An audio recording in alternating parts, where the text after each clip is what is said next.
Dear friends, as announced a couple of weeks ago, I am now publishing 4 written statements that deal with the 4 crucial issues of this criminal proceeding against me, as I should say touched upon in the Chief Judge's legal directive of May 17th, under which I apologize for the delay. It has to do with the extreme restrictions under which I am forced to defend myself. Starting off, it must be made clear that this entire proceeding was started by one of the most obscure intelligence services in this country, in Germany, by the German Constitutional Protection Agency. And why do I say this? Well, there is the chronologically first document dated February 15th of 2022.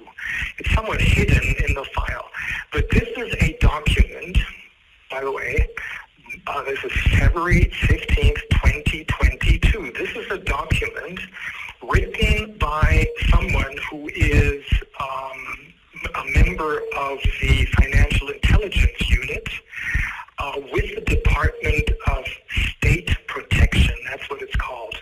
State Protection is literally the same as this Constitutional Protection Agency. They work very closely together.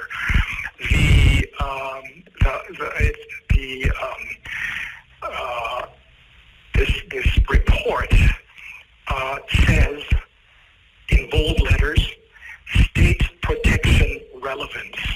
That means somehow the Constitutional Protection Agency should be involved in this. And on page 17, it says, it tells the local intelligence service, this is an inland intelligence service like the FBI in the United States or MI5 in Great Britain.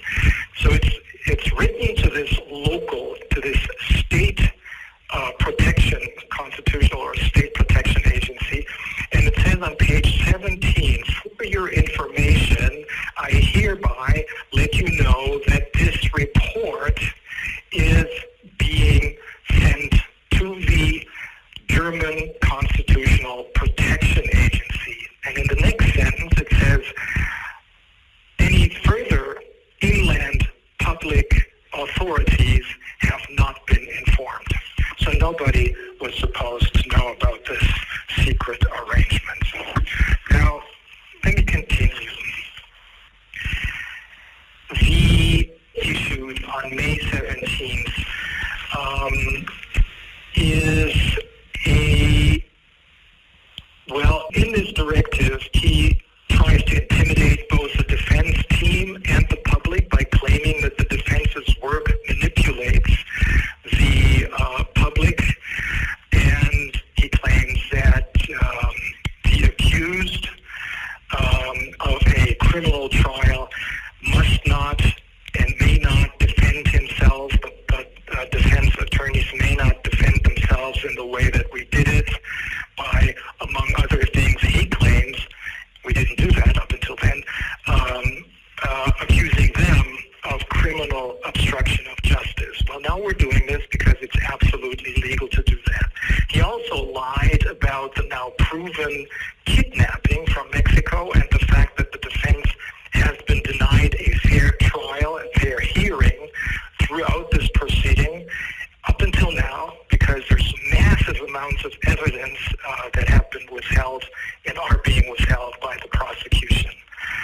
In order to not wear out anyone's patience, I will now summarize the 4 written statements orally. Anyone who is interested in the details of this, of the kidnapping, the denial of a fair hearing and withholding of evidence, the criminal obstruction of justice charge, the constitutionally guaranteed extent of what may be said and declared by the defense in the so-called battle for justice. Anyone who's interested in the details can then turn to the written statements. There they can check for themselves who's more credible, the court or us. Let me start with statement number one. Statement number one deals with, now this is only the summary. Statement number one deals with the issue of my kidnapping from Mexico disguised as a fake deportation. And all of this was done by a rogue section, as I explained before, by a rogue section of the German intelligence services. Here, I, or rather the defense team as a whole, explained that the deportation order, which the chief judge refers to, and which, in violation of the German rules of criminal procedure, was not translated into German, is a fake deportation order. It refers to Section 144 of the Mexican Migration Act, which is the only basis for deporting a foreign national from Mexico. Not a single one of the six, I believe, alternatives for a deportation applies. Why am I saying this? Well, my wife and I did not enter the country with falsified or forged documents, nor did we enter the country illegally after having been previously deported, nor have we been convicted of any crime that might endanger Mexico's national security, or any other crime for that matter, nor are we under investigation for any such crime. The rest of the file proves that the now infamous dossier, what the now infamous dossier confirms, namely that the German authorities, that is the German intelligence services, in collaboration with the Göttingen Public Prosecutor's Office, had the migration authorities in Mexico fake a deportation so that I could be kidnapped or abducted in Mexico and then arrested at Frankfurt Airport. It is true that the German authorities and the Public Prosecutor's Office should have requested my extradition in order to be able to arrest me legally, or to have me arrested legally in Mexico, as they themselves explain in their email communications. But if they had done that, if such an extradition proceeding had started, myself and my attorneys would have been granted a hearing based on what I was actually accused of in Germany.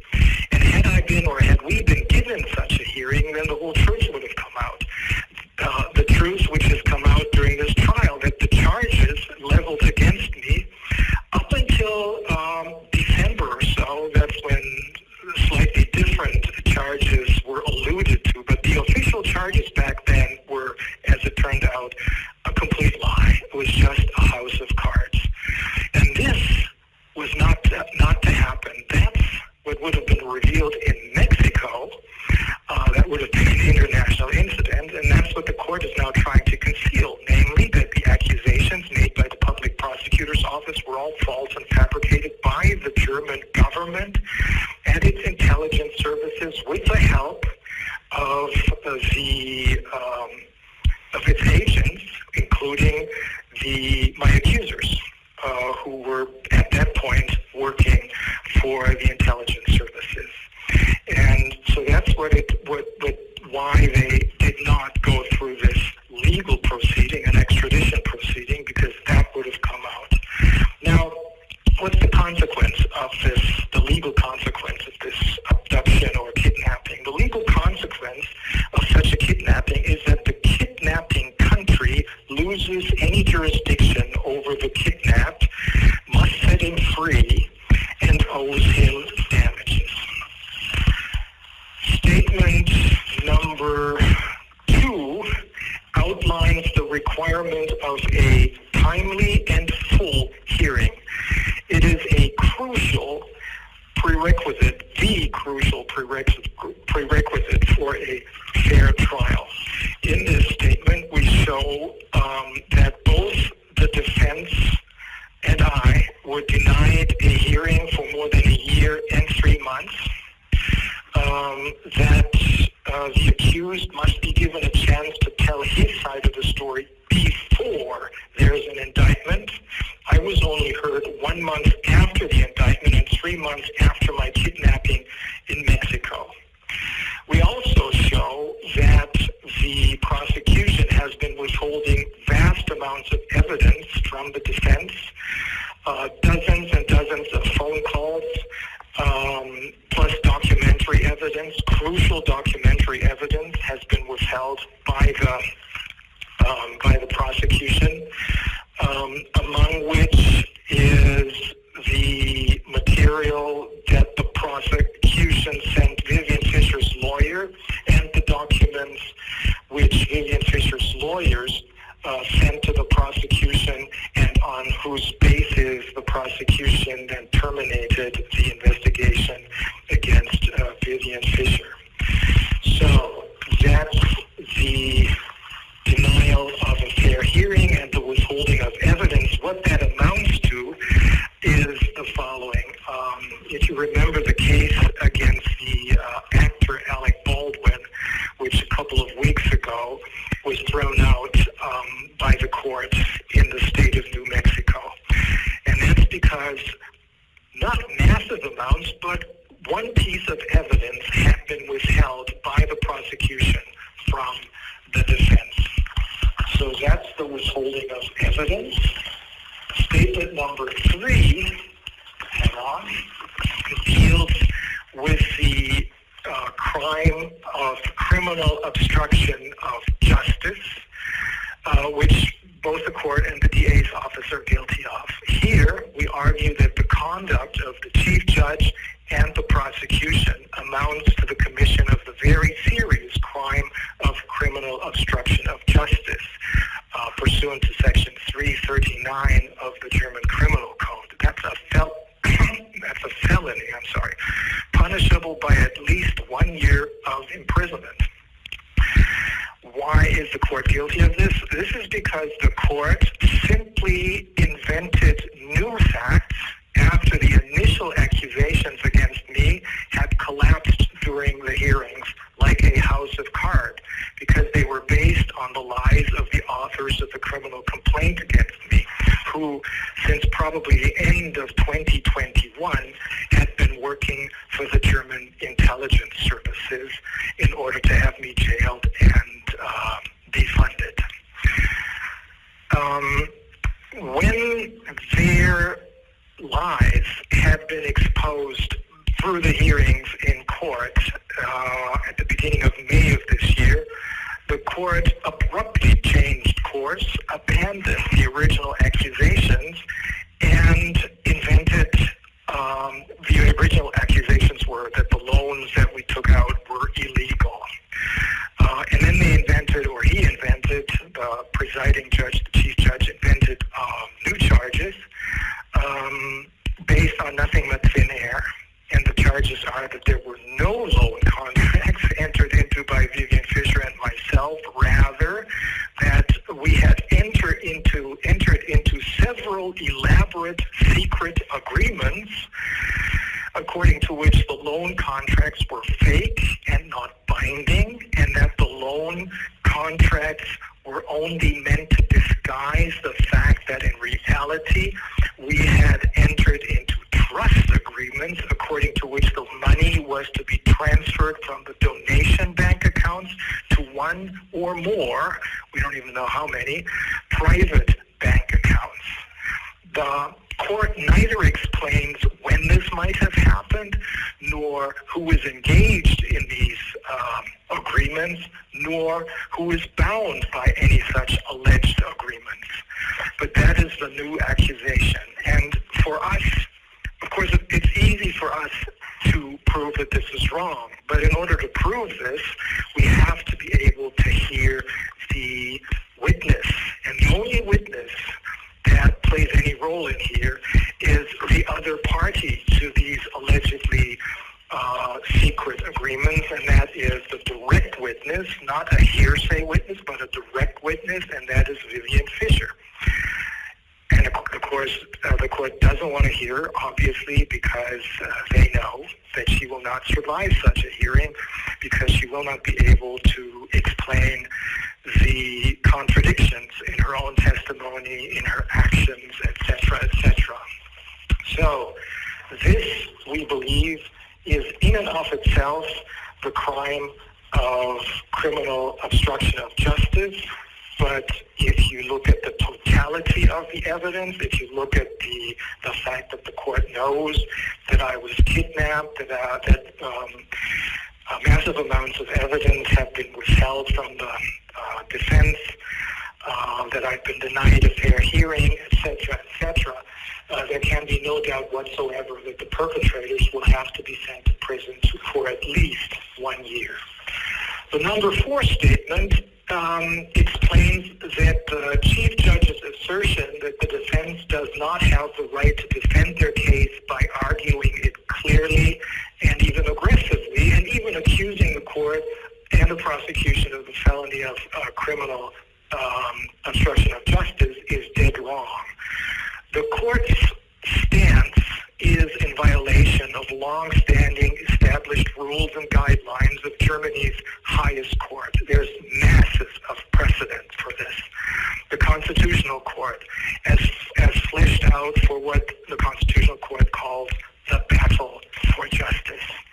For it is precisely when the courts themselves have, through their own actions, created a heated atmosphere here, the kidnapping, withholding of evidence, etc., etc., etc., when there is a battle for justice.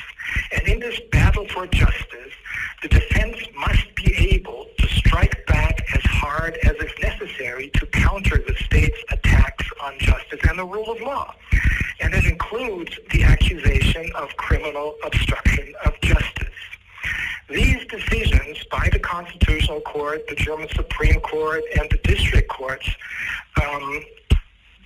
defining what is allowed in a battle for justice are to a very large degree based on hundreds and hundreds of cases that my firm and I have tried in over the past, 26 years or so, in pretty much every single court of the country against corrupt global banks and corrupt judges. In fact, a few years ago, an article in Germany's most important law review, written by a former assistant attorney general, describes in detail how corrupt justices of the Supreme Court had granted bank representatives secret, as he describes it, extrajudicial hearings. So,